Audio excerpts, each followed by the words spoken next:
How to turn on USB debugging on Android. So hello everyone, in this quick tutorial video I will tell you how you guys can turn on it. So for that we need to go to settings. So simply click on settings.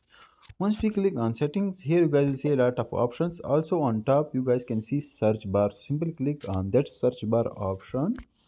Now here we will simply search for USB. Once we search for USB, here you can see OTG connection, USB debugging and other things. So we will simply ignore all options and we will click on USB debugging. So simply click on USB debugging. Once we click here you guys can see allow screen overlays on setting, allow modem. Also you guys can see USB debugging. So simply click on USB debugging, and once we click on that you guys will see allow USB debugging. So simply click on OK, and once we click on OK, that's it. Our USB debugging will be turned on an Android. So that's how you guys can do that. Thanks for watching.